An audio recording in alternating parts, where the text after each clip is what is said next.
Hello, and welcome to today's Oil for the Journey reading.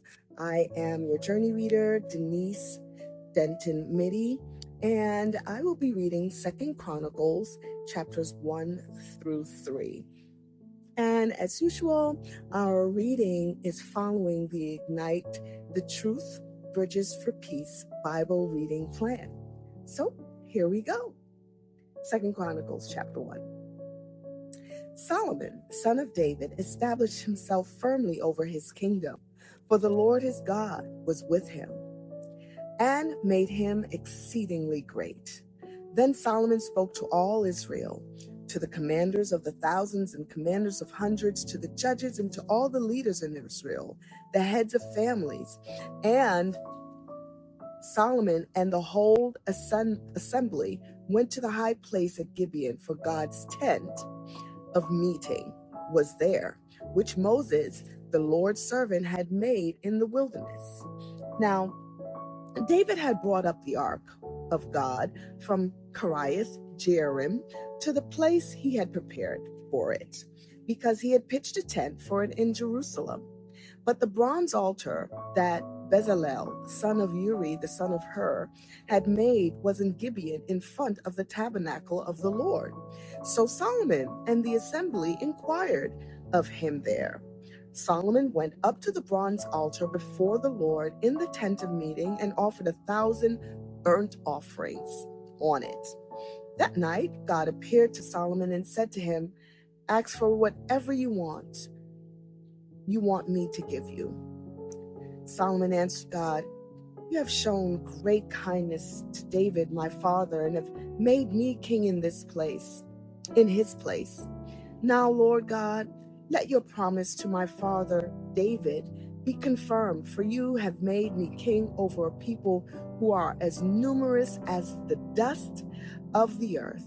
Give me wisdom and knowledge, that I may lead this people, for who is able to govern this great people of yours?"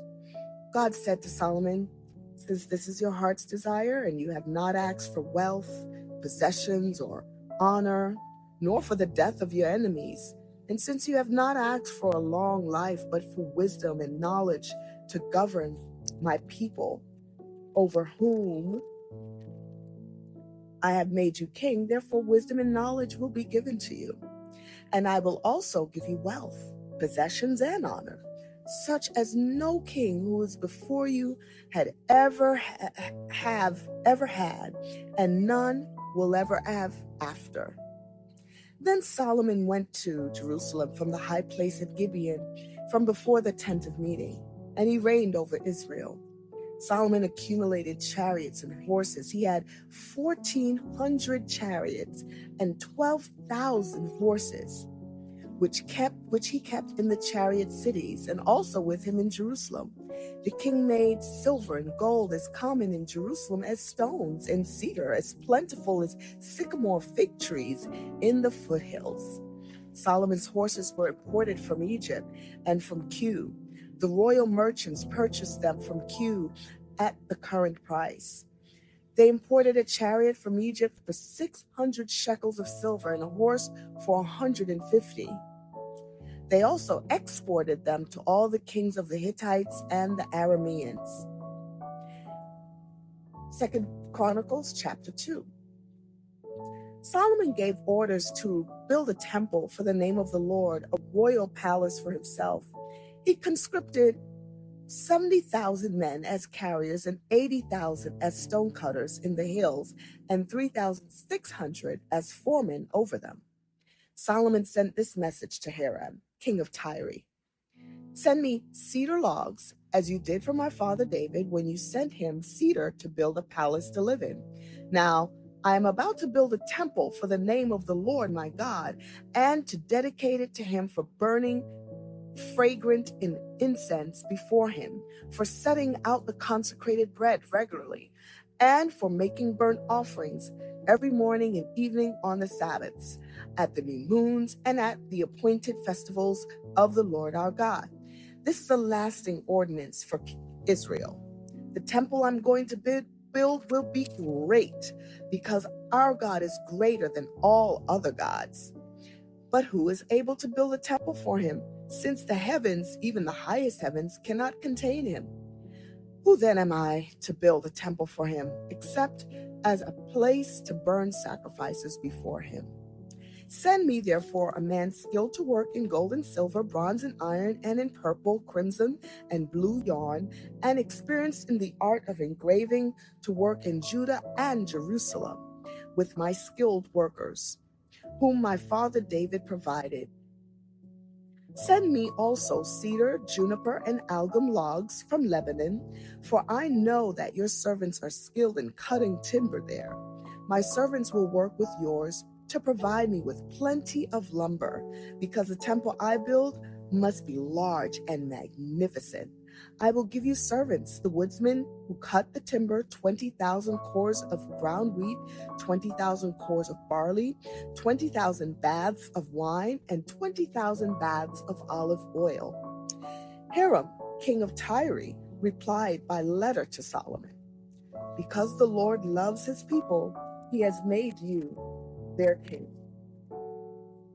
And Hiram added, Praise be to the Lord, the God of Israel, who made heaven and earth. He has given King David a wise son endowed with intelligence and discernment, who will build a temple for the Lord and a palace for himself. I'm sending you Huram-Abi, a man of great skill, whose mother was from Dan and whose father was from Tyre. He is trained to work in gold and silver, bronze and iron, stone and wood, and with purple and blue, and crimson yarn and fine linen. He is experienced in all kinds of engraving and can execute any design given to him. He will work with your skilled workers and with those of my lord, David your father. Now let my lord send his servants the wheat and barley and the olive oil and wine, he promised, and he will cut all the logs from Lebanon that you need and will float them as rafts by sea down to Joppa. You could take them up to Jerusalem. Solomon took a census of all the foreigners residing in Israel. After the census, his father David had taken, and they were found to be 153,600. He assigned 70,000 of them to be carriers and 80,000 of them to be stonecutters in the hills, with 3,600 foremen over them to keep the people working. 2 Chronicles chapter 3. Then Solomon began to build the temple of the Lord in Jerusalem on Mount Moriah, where the Lord had appeared to his father David. It was on the threshing floor of Arumah the Jebusite, the place provided by David. He began building on the second day of the second month in the 4th year of his reign. The foundation Solomon had laid for building the temple of God was 60 cubits long and 20 cubits wide, using the cubit of the old standard. The portico at the front of the temple was 20 cubits long across the width of the building and 20 cubits high. He overlaid the inside with pure gold. He paneled the main hall with juniper and covered it with fine gold and decorated it with palm tree and chain designs. He adorned the temple with precious stones, and the gold he used was gold of Parvaim. He overlaid the ceiling beams, door frames, and walls and doors of the temple with gold, and he carved cherubim on the walls. He built the most holy place, its length corresponding to the width of the temple, 20 cubits long and 20 cubits wide. He overlaid the inside with 600 talents of fine gold. The gold nails weighed 50 shekels. He also overlaid the upper parts with gold. For the most holy place, he made a pair of sculptured cherubim and overlaid them with gold. The total wingspan of the cherubim was 20 cubits. One wing of the first cherub was 5 cubits long and touched the temple wall, while its other wing, also 5 cubits long, touched the wing of the other cherub.